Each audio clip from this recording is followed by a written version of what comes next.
इस कहानी के सभी पात्र और घटनाएं काल्पनिक हैं, जिसका किसी भी व्यक्ति या घटना से कोई संबंध नहीं है। यदि किसी घटना के साथ इसकी समानता होती है, तो इसे मात्र एक संयोग कहा जाएगा।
दिग दिगंत और अनंत तक गूंजायमान है।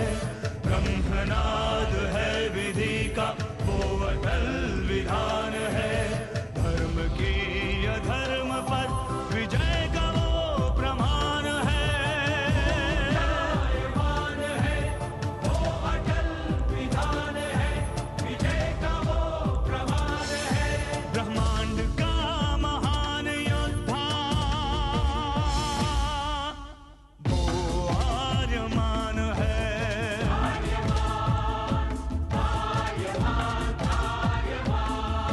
ब्रह्मांड का महान योद्धा वो आर्यमान है। आर्यमान है।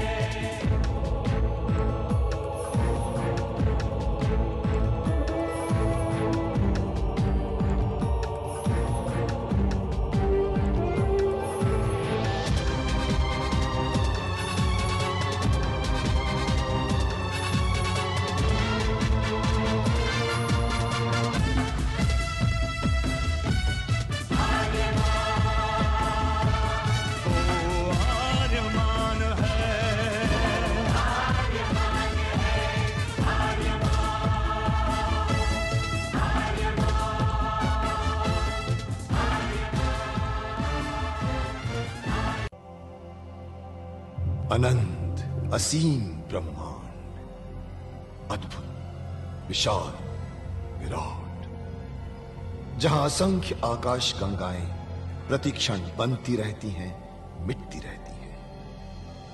हर आकाश गंगा में होते हैं अनगिनत तारे, अनेकों सूरज, और सूरज के साथ होता है अपना सौर मंडल, जिसमें रहते हैं अनेकों ग्रह। न जाने कितने सूरज चमके और बुझ गए, न जाने कितने तारे चमके और खो गए, न जाने कितने ग्रह, कितनी पृथ्वियां, कितनी सभ्यताएं बनी, बढ़ी और खो गई समय की इस अनंत धारा में।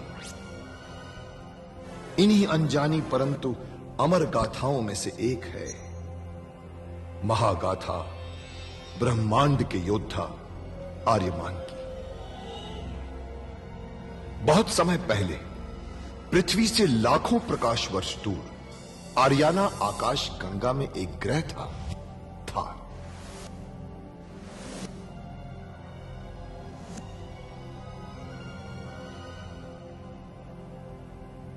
थार एक रेगिस्तान था, पानी की बूंद नहीं थी, फिर भी पूरे ब्रह्मांड के लिए मूल्यवान था थार, क्योंकि थार में थी ऐसी खाने जहां से दुर्लभ जीवनदायी पदार्थ निकलता था, जिसे थारस कहते थे।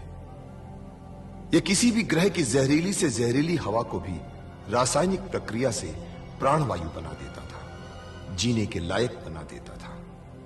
कहावत थी, थारस जिसके वश में, पूरी आकाश गंगा उसके वश में।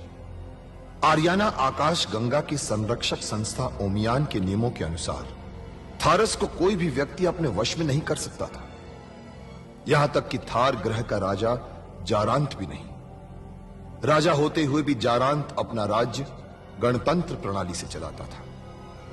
खानों से निकलने वाले थारस का 25% भाग ही थार ग्रह के हिस्से में आता था। बाकी का हिस्सा ओसेक अंतरिक्ष संगठन में चला जाता था। ओसेक आरियाना आकाश गंगा के व्यापारियों का संगठन था और जिसका संचालन अंतरिक्ष में बनाए गए एक कृत्रिम ग्रह ओसेक से होता था। मगर ओसेक संगठन में कई व्यापारी ऐसे भी थे जो अति महत्वाकांक्षी थे, जो पूरे ब्रह्मांड में अपना आधिपत्य स्थापित करना चाहते थे। परंतु जब तक ओमियान था तब तक कोई कुछ नहीं कर सकता था।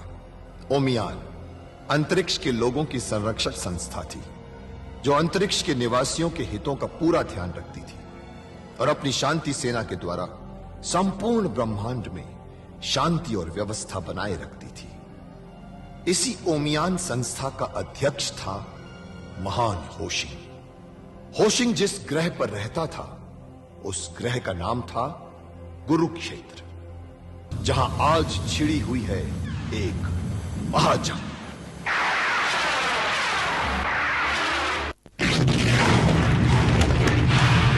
भागो!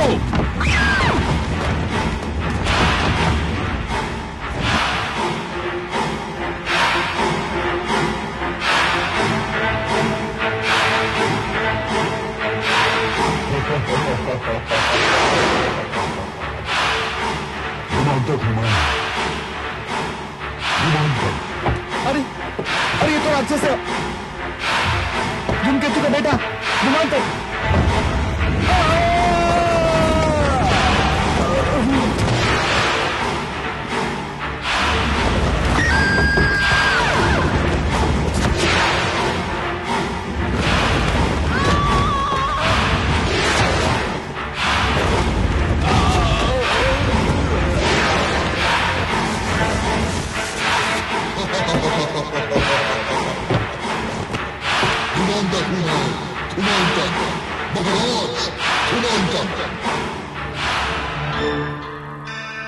और फिर उसी दिन धुमांतक उस ग्रह नूनोक का राजा बन गया।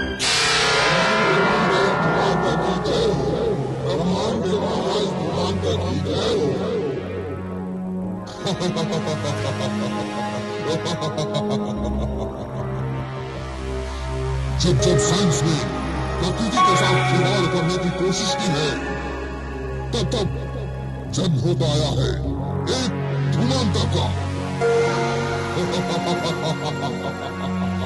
आज पूरी काल आकाश गंगा मेरे गुलाम है।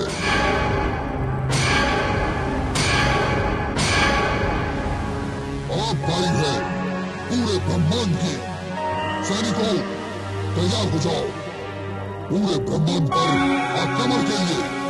हम तैयार हैं, हम तैयार हैं, हम तैयार हैं।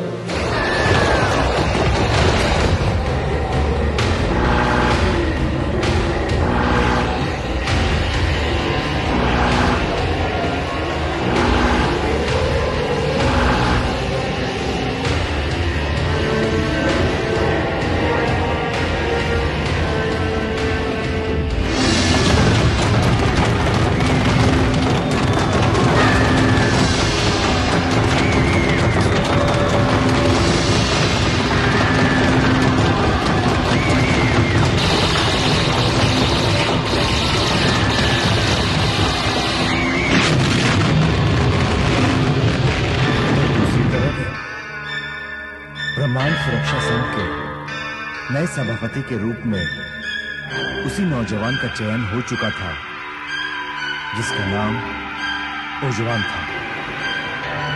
सारे ब्रह्मांड के प्रतिनिधि उस दिन बधाई दे रहे थे ओजवान को।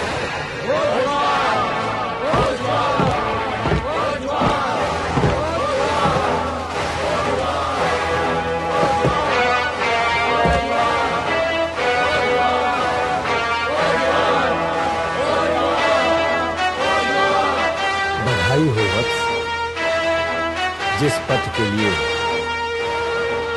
तुम्हारा निर्माण होना था आज तुम उस पथ पर सुशोभित हो। आज से संपूर्ण ब्रह्मांड की सुरक्षा का भार तुम्हारे कंधों पर है।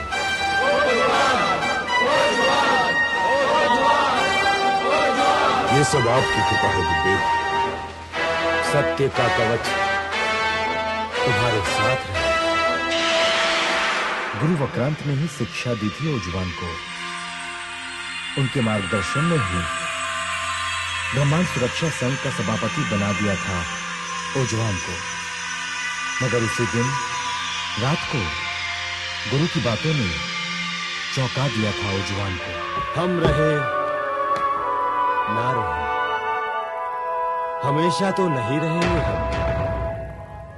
मृत्यु तो ब्रह्मांड का नियम है। हमें भी एक दिन ये शरीर त्यागना ही होगा वत्स। परंतु आपने तो कहा था कि हमारा संबंध जन्म जन्मांतर का है गुरुदेव। हाँ, ये भी सत्य है। हमारा तुम्हारा संबंध जन्म जन्मांतर का है। और जब तक ये ब्रह्मांड है, तब तक बार बार जन्म लेते रहेंगे हम ब्रह्मांड की रक्षा के लिए। और हर जन्म में हम रहेंगे तुम्हारे गुरु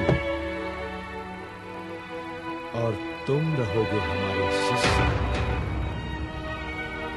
यही हमारी नियति है वत्स।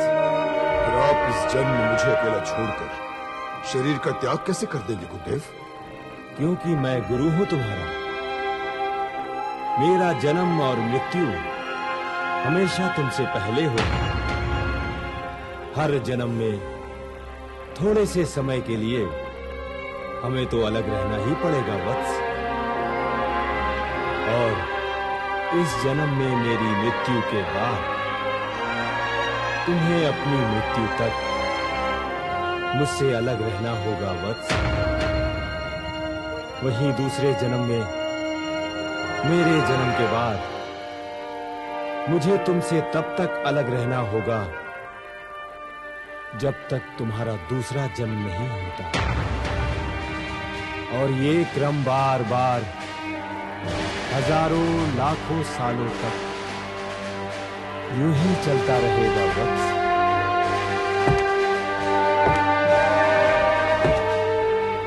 परंतु आपकी मृत्यु के पश्चात मेरा मार्गदर्शन कौन करेगा गुरुदेव?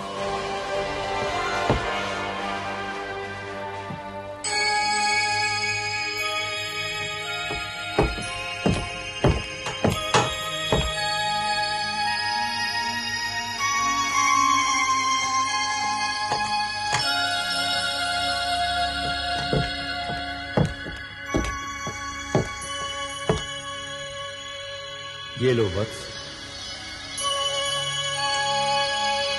हमारी मृत्यु के बाद इसी से तुम्हें मार्गदर्शन मिलेगा।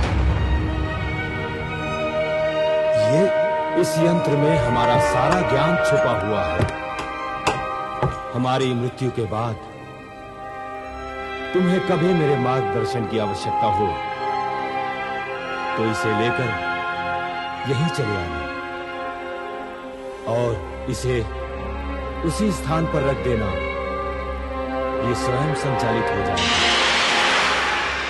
उधर धर्मांतर राजा को बन चुका था निमोग ग्रह का, मगर उसे तो ब्रह्मांड का राजा बनना था।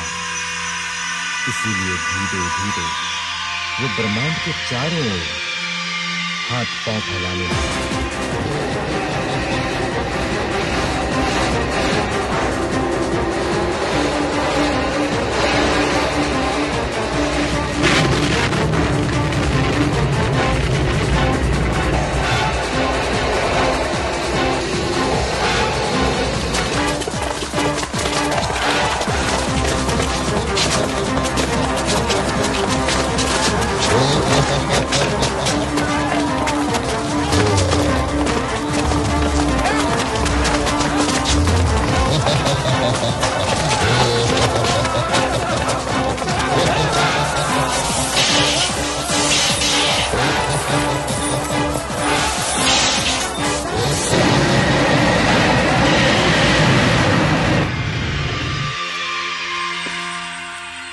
की रक्षा मंडल का सभापति था ओजुआन। और धुमांतक ब्रह्मांड की रक्षा प्रणाली को बेअसर करके ब्रह्मांड पर कहर बरपा रहा था। ये कैसे बर्दाश्त कर सकता था ओजुआन? आखिर ब्रह्मांड की सुरक्षा का भार जो था उसके कंधों पर। इसलिए ओजुआन ने ब्रह्मांड संघ की सेना के साथ हमला बोल दिया धुमांतक की सेना पर।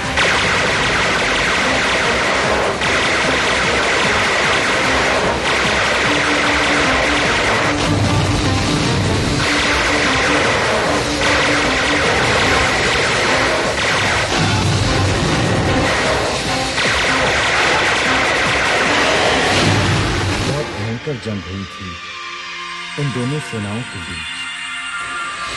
और इस जंग के दौरान किसी तरह धुमांतक के लड़ाकू बेड़े के अंदर जा घुसा था ओजुआन।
मुझसे टकराने आया है तू? इस ब्रह्मांड में कोई नहीं जो धुमांतक से टकरा सके। तेरी मौत तुझे यहाँ खींच लाई है अग्नि इंसान।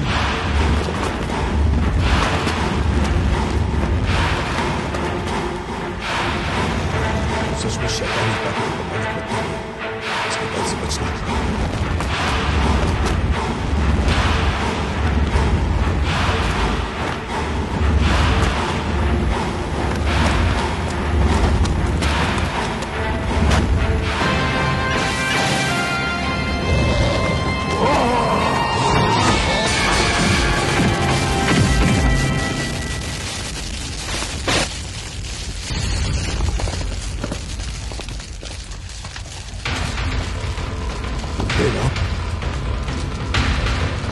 जल्दी चलो बस। परंतु ये अभी तक मरा नहीं है। ये भी नहीं मरेगा। इसे मारने के लिए विशेष उपाय करने होंगे जो हम अभी नहीं कर सकते। इससे पहले कि ये जीवित होकर हमारे लिए संकट बन जाए, निकल चलो यहाँ से।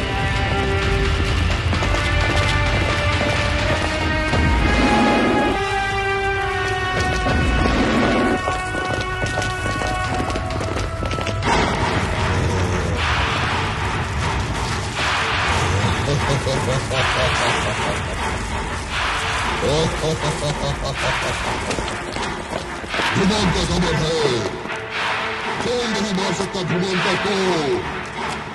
आज तेरी मौत जरूर होकर रहेगी धुमांतक के हाथों। कहाँ है तू?